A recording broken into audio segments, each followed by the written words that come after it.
할렐루야, 주님의 이름으로 문안드립니다. 다 같이 사도신경으로 신앙 고백하심으로써 금요일 새벽 예배를 시작하겠습니다. 나는 전능하신 아버지 하나님, 천지의 창조주를 믿습니다.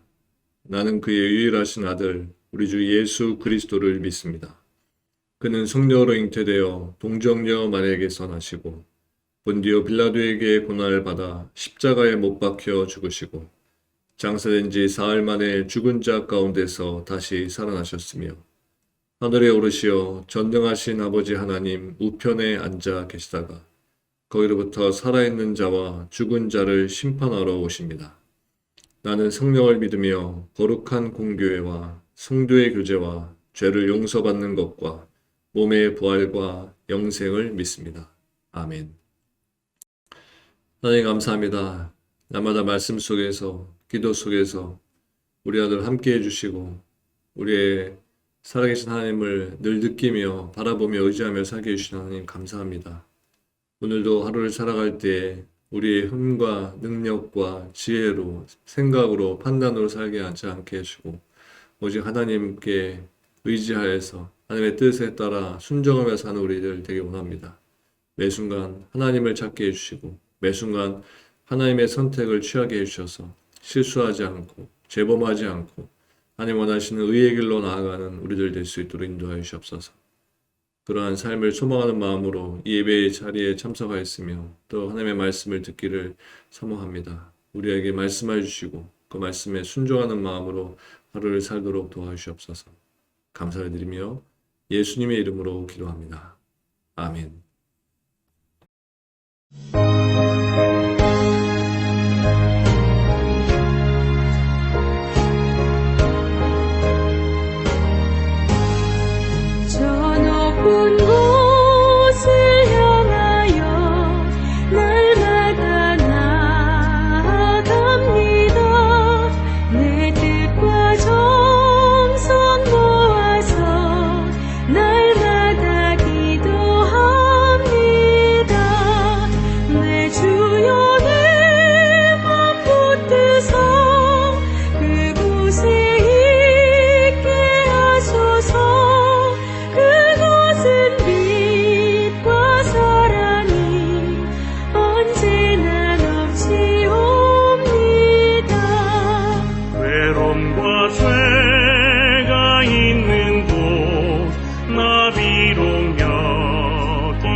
날마다 바라봅니다.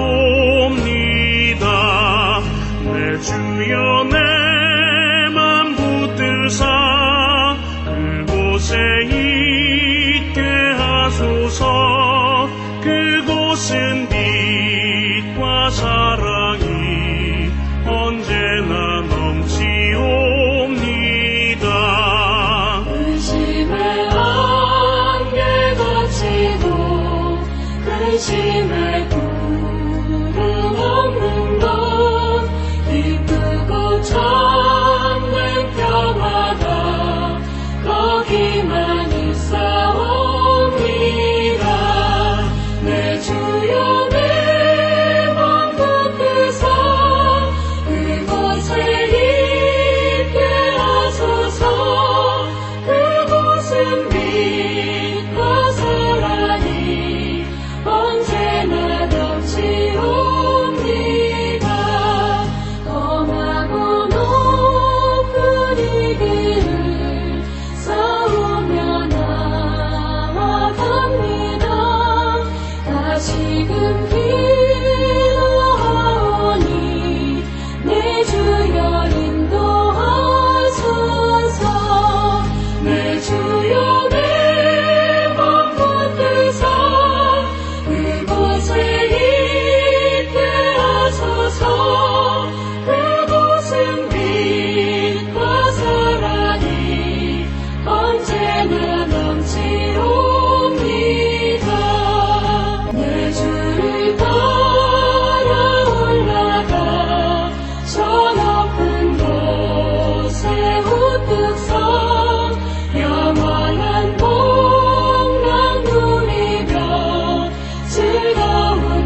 하나님께서 오늘 우리에게 주는 말씀은 창세기 42장 26절부터 36절까지의 말씀입니다.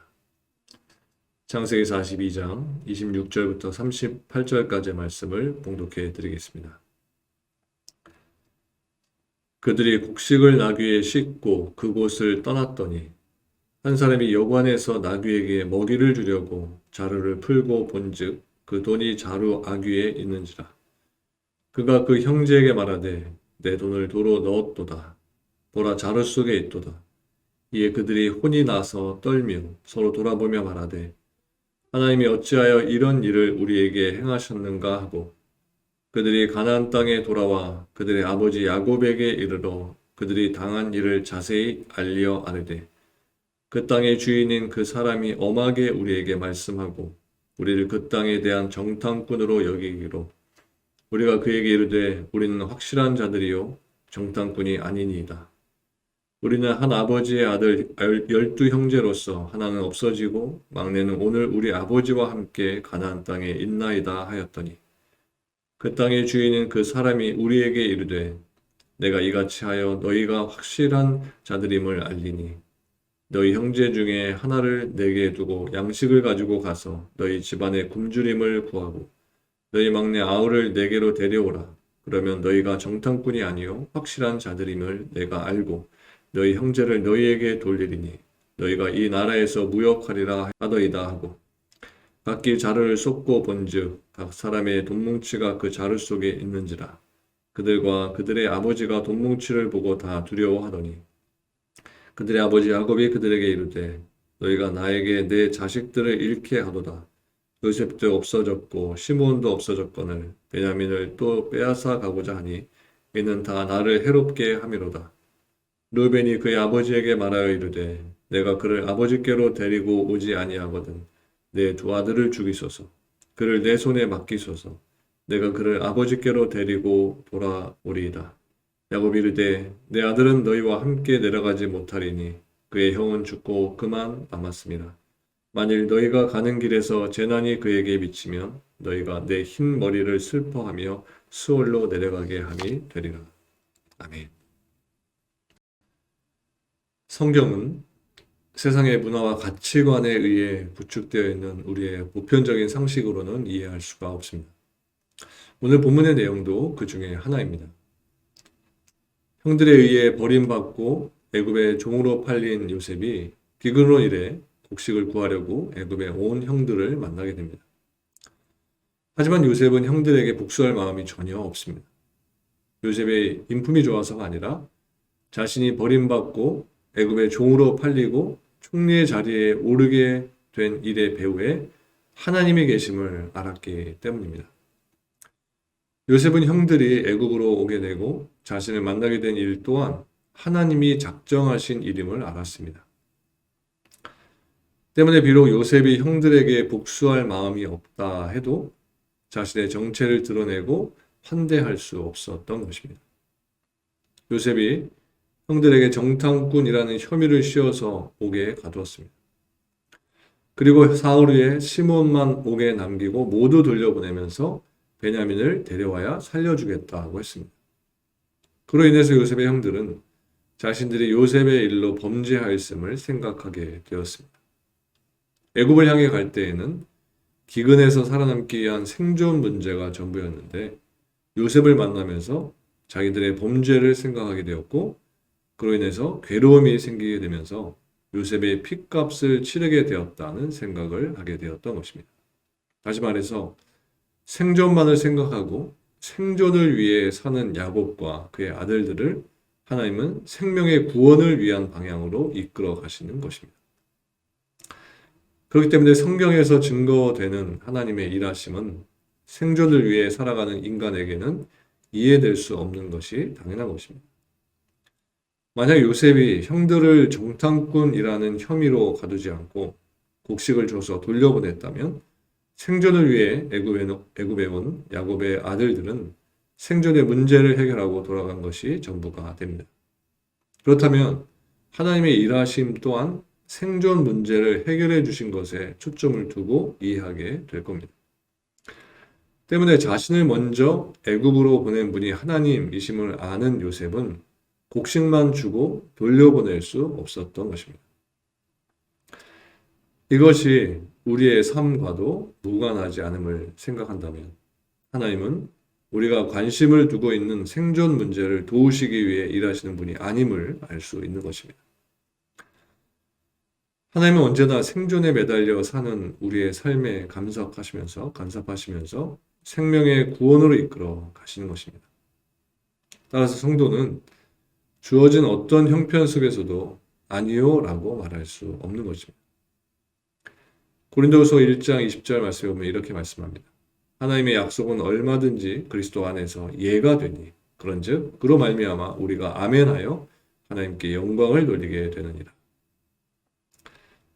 하나님이 야곱 가문의 생명의 구원을 위해 일하신 것은 야곱이 하나님의 약속 안에 있었기 때문이었습니다. 그래서 하나님은 야곱이 주어진 모든 상황에서 하나님의 간섭과 함께 하심을 보게 되고 아니요가 아니라 아멘으로 받게 하심으로써 하나님께 영광을 돌리는 길로 이끌어 가시는 것입니다. 이것이 하나님의 뜻임을 잊지 않는다면 성도는 주어진 모든 형편을 하나님의 나라에 마음을 두도록 몰아가시는 하나님의 은혜임을 알게 되는 것입니다. 그런데 본문에 보면 요셉은 고향으로 돌아가는 형들에게 한 가지 일을 더합니다. 그것은 곡물값으로 받은 돈을 곡물 자루에 도로 넣어둔 것입니다. 이 사실을 여관에서 나귀에게 먹이를 주려고 하다가 알게 된 그들은 떨면서 그리고 서로를 돌아보면서 하나님이 어찌하여 이런 일을 우리에게 행하셨는가 라고 하면서 탄식을 합니다. 돈이 곡물 자루에 도로 들어있는 것을 보고 돈을 도둑질한 것으로 오해받을 것을 염려했기 때문인 것입니다. 그럼 요셉은 왜 돈을 도로 곡물 자루에 넣어두었을까요? 돈을 도로 넣어두었다면 그것은 돈을 받지 않고 무상으로 준 것이 됩니다. 형들이기 때문에 차마 돈을 받을 수가 없어서 넣어둔 것일까요? 그렇다면 그것은 요셉이 형들을 형제의 정으로 대한 것이 됩니다. 하지만 요셉과 형들의 만남은 인간적 관계에서는 이해될 수 없습니다. 요셉은 모든 일이 야곱의 가문을 위한 하나님의 이름을 알고 있었습니다. 하지만 야곱의 아들들은 그러한 내막을 모르기 때문에 그들이 애굽에 오게 된 것이나 애굽에 와서 총리인 요셉을 만나게 된 일들이 단순히 생존을 위해 곡물을 사고 팔기 위함이 아닌 것을 알려주고 싶었던 것으로 이해할 수 있습니다. 그것을 돈을 도로 자루에 넣은 것으로 보여준 것입니다. 만약 요셉이 돈을 받았다면 곡식을 판 것이 됩니다. 그렇게 되면 애초에 야곱의 아들들이 곡물을 사기 위해 애굽에 온 목적은 달성된 결과가 됩니다. 그리고 정탐꾼 누명을 쓰고 시몬이 옥에 갇히게 된 것은 단지 뜻하지 않게 발생한 불상사로 여겨질 겁니다. 하지만 요셉이 돈을 받지 않으므로 모든 상황의 의미가 달라집니다. 애굽의 아들들은 곡식을 사기 위해 애굽으로 왔지만 그것을 하나님이 밀어붙이신 사건으로 알지 못했습니다. 기근도 얼마든지 있을 수 있는 자연재해로 생각을 했고 애굽에만 곡식이 있는 것도 애굽이 부유한 나라이기 때문이라고 생각했을 수도 있습니다. 이것이 우리가 평소에 세상 일을 바라보는 시각이라고 할 수 있습니다. 형제들은 자루에 돈이 도로 들어있는 것을 보고 하나님이 어찌하여 이런 일을 우리에게 하셨습니까? 라고 말합니다. 이 말을 했다는 것은 이들이 자신들에게 주어진 상황을 하나님이 행하신 일로 생각하게 되었다는 것을 의미합니다. 돈이 자루에 없었다면 무심히 고향으로 돌아가는 것으로 끝났을 일이 돈이 자루에 있음으로 해서 이를 행하시는 분이 하나님이심을 생각하게 된 것입니다. 요셉과 형제들의 만남은 생존에 필요한 곡식을 얻는 것이 목적이 아니었습니다. 만약 곡식을 주는 것이 하나님의 뜻이라면 그것은 기근이 있을 때 야곱 가문의 생존에 필요한 곡식을 제공하기 위해 요셉을 애굽에 보내어서 총리가 되게 한 것이 됩니다. 이것을 요셉이 알았기 때문에 형제들의 애굽 행위, 생명의 구원을 위한 하나님의 행하심인 것을 알게 하기 위해 돈을 받지 않은 것으로 해석해 볼 수 있는 것입니다. 우리가 요셉에게서 볼 수 있는 것은 예수님입니다. 지금 야곱 가문과 하나님과의 관계에 요셉이 개입되어 있습니다. 요셉은 자신을 버린 형들의 범죄를 생각하기보다 애굽으로 보낸 하나님의 뜻을 생각하고 그 뜻에 따라 행동을 합니다. 야곱 가문의 생명의 구원을 위해 일하시는 하나님의 뜻에 따라 형들로 하여금 자기들의 범죄를 생각하게 하고 범죄에 대한 핏값을 치러야 함을 생각하게 했습니다. 그리고 결국 애굽의 총리가 요셉이었음을 알게 되었을 때 요셉이 한 말을 통해 하나님을 깊이 실감하게 됩니다. 요셉의 그 말은 창세기 45장 7절과 8절에 이렇게 기록되어 있습니다. 하나님이 큰 구원으로 당신들의 생명을 보존하고 당신들의 후손을 세상에 두시려고 나를 당신들보다 먼저 보내셨나니 그런즉 나를 이리로 보낸 이는 당신들이 아니요 하나님이시라. 하나님이 나를 바로에게 아버지로 삼으시고 그 온 집의 주로 삼으시며 애굽 온 땅의 통치자로 삼으셨나이다. 이러한 요셉에게서 우리는 예수님을 생각하게 됩니다. 예수님은 세상에 의해 버림을 받으셨습니다. 우리들이 예수님을 버리는 것입니다. 하지만 우리는 그와 같은 범죄를 잊고 삽니다. 우리가 예수님을 버림으로써 하나님의 마음을 아프게 했다는 사실도 잊은 채 아예 예수님을 버린 일이 없는 것처럼 떳떳하게 살아가고 있다는 것입니다. 형제들이 요셉 앞에 섰을 때 요셉이 자신들이 버린 동생인 것을 알지 못하고 다만 곡식을 얻을 총리로만 바라본 것처럼 우리 또한 예수님을 찾고 예수님을 부르면서 그분이 바로 내가 버린 예수님이라는 사실을 알지 못한 채 나의 생존을 위해 도움을 받을 것만을 생각하는 우리들이라는 것입니다. 때문에 우리의 생명의 구원을 위해 하나님이 개입하지 않으시면 우리는 구원받을 수 없는 자라는 사실이 분명해지는 것입니다. 우리는 날마다 생존에 매여 살아가지만 그런 우리의 관심을 생명으로 돌리시고 주어진 상황에서 하나님의 행하심을 보게 하시는 것입니다. 하나님이 행하신다는 것만큼 우리들을 든든하게 하는 것은 없습니다. 하나님은 우리의 생존을 도우시는 하나님이 아니라 하나님 백성들의 생명을 구원하시려고 예수님을 보내신 하나님이신 것입니다.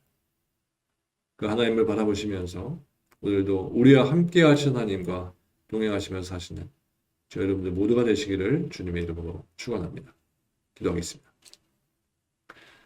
하나님, 우리와 함께 하심으로 우리가 어두움 가운데 있을 때에도 절망 가운데 있을 때에도 우리에게 다시금 소망이 있게 되며 우리에게 빛이 비춰지게 됨을 믿습니다.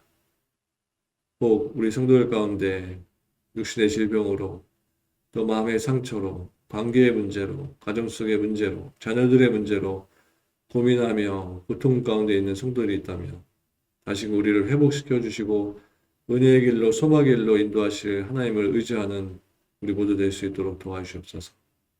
그래서 하나님의 영광 가운데 우리를 세워주시며 하나님의 복음을 전하는 자들로 세상 가운데 살도록 우리를 담대하게 하신 하나님을 의지하면서 그 어둠 가운데서 헤쳐나오며 다시금 광명의 빛으로 우리들의 길이 펼쳐질 수 있도록 도와주시옵소서. 오늘 하루도 하나님의 길로 나아갑니다. 주님의 길로 나아갑니다. 매 순간 주님께 기도하며 순종의 삶을 살게 해주시고 우리가 하나님을 의지하며 바라볼 때 하나님이 기뻐하시는 모습이 우리들 가운데 비춰지도록 도와주시옵소서. 감사를 드리며 예수님의 이름으로 기도합니다. 아멘. 하늘에 계신 우리 아버지, 아버지의 이름을 거룩하게 하시며 아버지의 나라가 오게 하시며 아버지의 뜻이 하늘에서와 같이 땅에서도 이루어지게 하소서. 오늘 우리에게 일용할 양식을 주시고 우리가 우리에게 잘못한 사람을 용서하여 준 것 같이 우리 죄를 용서하여 주시고 우리를 시험에 빠지지 않게 하시고 악에서 구하소서. 나라와 권능과 영광이 영원히 아버지의 것입니다. 아멘.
주옵소서.